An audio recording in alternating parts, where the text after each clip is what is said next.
Kamal sir வந்து 2021 எலெக்ஷனில் Indian 2 தான் என்னுடைய கடைசி படம் அப்படின்னு சொல்லி அவர் அனௌன்ஸ் பண்ணியிருந்தாரு.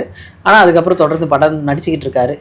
விஜய் சாரும் அந்த மாதிரி பண்ணியிருக்காரு. இந்த எலெக்ஷனுக்கு அப்புறம் அந்த படம் நடிக்கிற வாய்ப்புகள் இருக்குமா, இல்லை இதுதான் எட்டா? நீங்கள் கமலோட இதை ஒப்பிடும்பொழுது நிறைய வித்தியாசம் இருக்குது. கமல் எத்தனை தொகுதியில் நின்னாரு?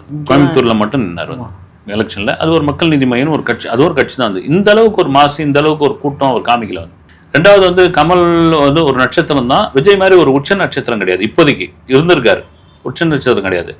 அப்படி இருக்கும்போது இவங்க ஸ்ட்ராங்கா ஒரு விஷயத்தை திரும்பவும் சொல்றாங்க. வந்து ஸ்ட்ராங்கா சொல்றது எல்லாமே ரெக்கார்டு தானே உங்களுக்கு. வந்து இதுதாங்க நாங்கள் இதுக்கப்புறம் தாங்க எலெக்ஷன் களத்துக்குள்ள வருவோம், பார்த்துருவோங்க அப்படின்போது அவங்க ஏதோ பெரிய நம்பிக்கையில் இருக்காங்க. அதனால தான் கேட்டிங்கன்னா அணியா வருவீங்களா தனியா வருவீங்களான்னு கேட்குறாங்க. நாங்கள் அணியா தான் வருவோம்னு கூட்டணிக்கும் ஒரு லிங்க் போட்டாப்புல, கூட்டணியாக தாங்க வருவோம் அப்படின்பொழுது அதில் விஜய் ஆகட்டும் விஜய் கட்சியினராகட்டும் பயங்கர பலத்த நம்பிக்கையோடு இருக்காங்க. வந்து நம்ம அரசியலுக்குள்ள அது தேர்தல் வரும்போது தெரியும், ரிசல்ட் வரும்போது தெரியும். அவங்களுடைய நம்பிக்கை, அந்த நம்பிக்கையோட வெளிப்பாடு தான் இந்த கடைசி படம் நினைக்கிறாங்க.